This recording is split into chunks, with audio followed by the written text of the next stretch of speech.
यार सावन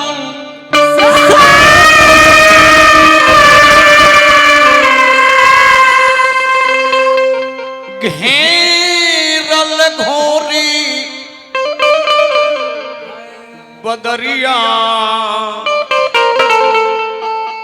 बोल बम बोलला कंवरिया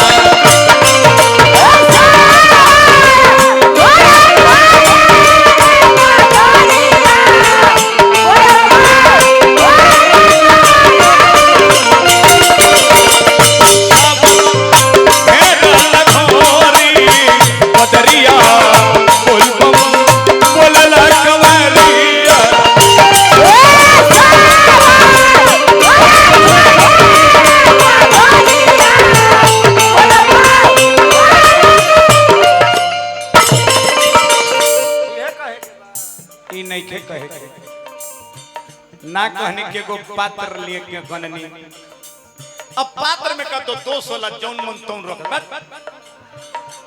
मुखिया जी पात्र भी रिजर्वेशन होते हैं मिट्टी के पात्र बनावे जाला प्याला चाय पिए खातिर हाँ मिट्टी के ही पात्र बनते हैं चूपड़ ए भैया मिट्टी के पात्र पिए बनाते हैं चुकड़ लोग पानी पीने के लिए मिट्टी के ही पात्र बनता है डोमन यादव भाई गुरु से पुरस्कार हार्दिक प्रणाम मिट्टी के ही पात्र बनाए जाते हैं मुखिया जी टहरी दही जमाने के लिए मिट्टी के ही पात्र बनाए जाते हैं लवनी तारी छुआने के लिए हाँ अब लवनी में कुंवर जी के मेहरारू छठ के परना के खीर बना दी तो दोषी के है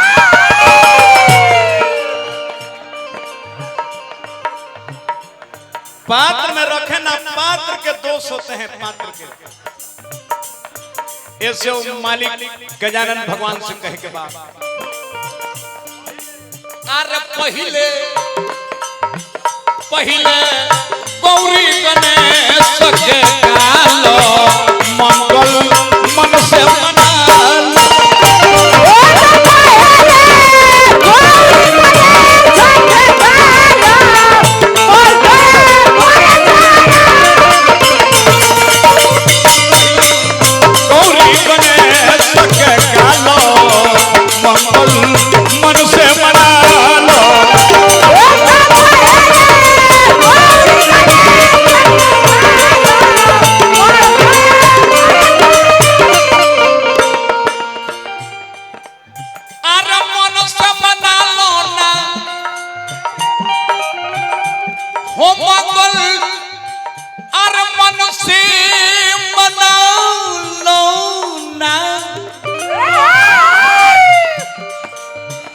पहले गौरी गणेश के कालो मंगल मन से मना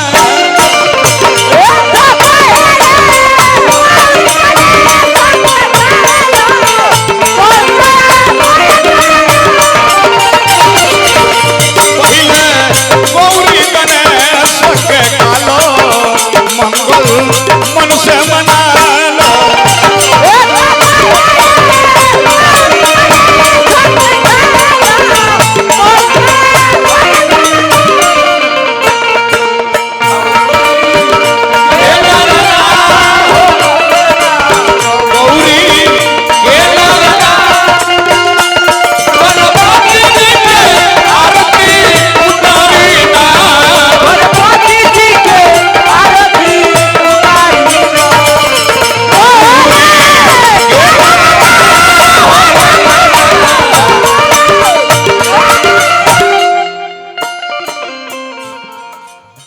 गणेश जी के चित्र वो सब कैलेंडर में देखो तो तनी चोंगा के कम कर लिए भैया गणेश जी के चित्र कैलेंडर में देखो तो साफ बेढंगा रूप ऊपर खाब हाथी के मूड़ी शरीर नर के हां कान सुपैसा हां दांत मुरे ऐसा नाक सिंघाई से हां पेट न तो को हां बुझाता कि आंगनबाड़ी के तासला ओइसन बेढंगा रूप होते हुए मुखिया जी सबसे पहले पूजाते नहीं आखिर का है एकरा मतलब कोनो कर्म कैले बानी। इससे पता चलता कि भारत कर्म भूमि है साहब। एजा कर्म करब तबे कोनो फायदा मिली, कर्म ना करब कोनो फायदा नहीं खे। ना जवान भाई से कहत रही एको दिन कर्म मत करी, पढ़ी लिखी मत। आ एगो ना 9 गो सरस्वती जी के रोज अगरबत्ती दिखाई कि हमरा के पास कर दी, परीक्षा देवे जाई पास ना हो। एक कर्म भूमि है।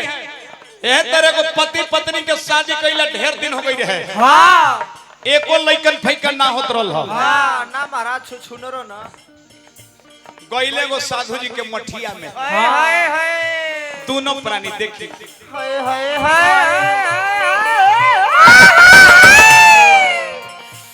कहले बाबा ए बाबा हाय हाय कोनो उपाय कर दी। अरे करी ना बाबा हाय मायरे हाय दैयो गांव के मेहरारू ताना मारा तारी सो। हाँ साधु जी भभूत उठा के दे दिल कि जो लेके घरे कल्याण हो जाई। साधु जी जब भभूतिया लेके चल दिले, साधु फेर बोले कि सुने ने आओ हड़बड़ाल कहां जाई थे भभूतिया के भरोसे मत रहिया सा, ना मौका पर हाथों गोर चलैया सा। साफ जाए साफ जाहिर है कि बिना कर्म किए कोई फायदा। मुखिया जी आप कर्म किए हैं तो मुखिया के पद पर है। एक कर्म भूमि है साहब। ऐसे कहे के भाव होतिया के सुड़ का दो मनुष्य के तना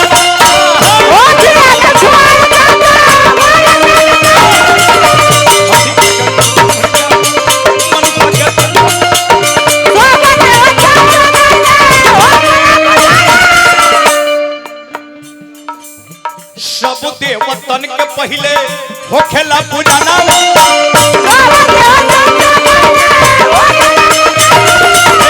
सब देवतन के पहले होखेला पूजना।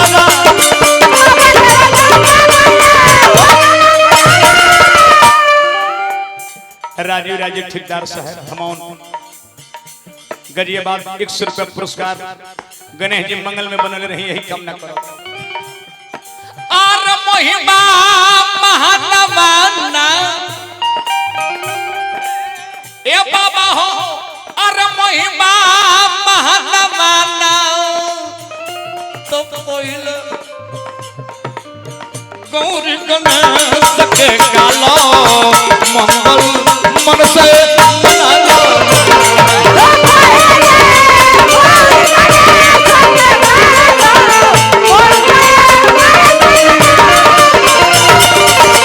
पहले गौरी गणेश के गालो मंगल मन से मनालो।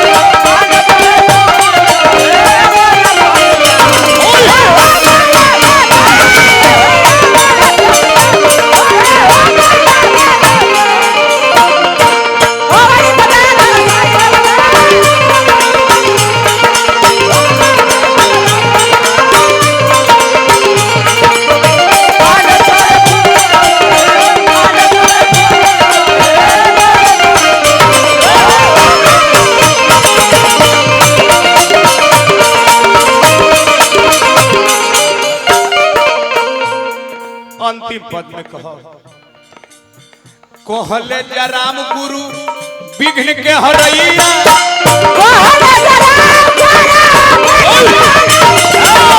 कहले राम विघ्न के हरैया।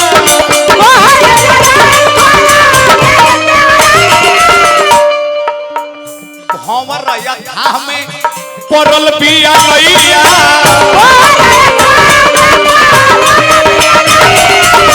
भंवर यथा में परल बिया नैया।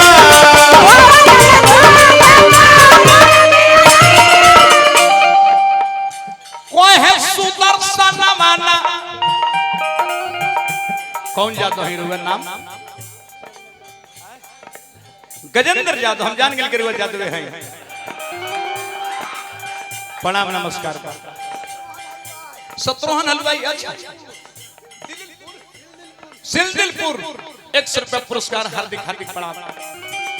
अरे कोहे सुदर्शन माना ए बाबा हो अरे कोहे सुदर्शन माना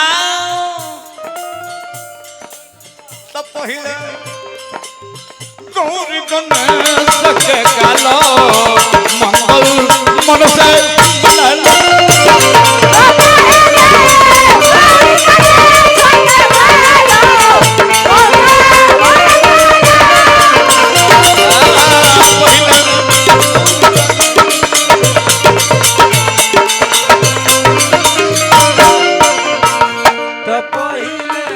पंजाब ठेकेदार रामशंकर यादव जी तब तो हमारा चिन्हत हो संगतिया हमर लुधियाना के कहा है हार्दिक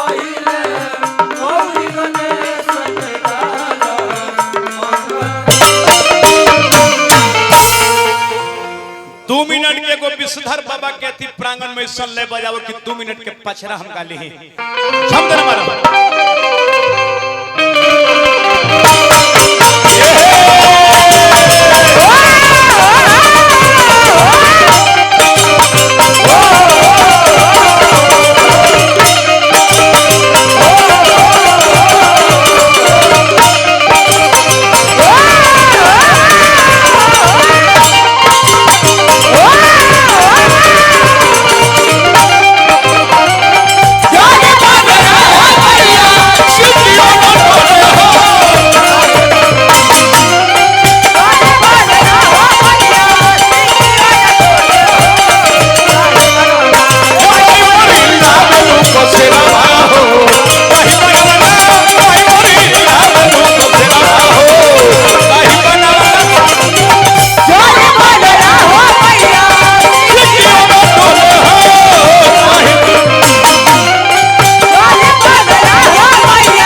देखी तो मुखिया जी हमर बेंजोला कितना सुंदर ले बजावले आई बेंजोला के दूसरा तारे जौने बनाया है मई सिक्कियो न डोले हो तवनी बनवाना ना मई मरे लेवलू बसेरवा हो आ यहां के कहतनी कूड़ हो गइनी बाकी लूर नहीं खे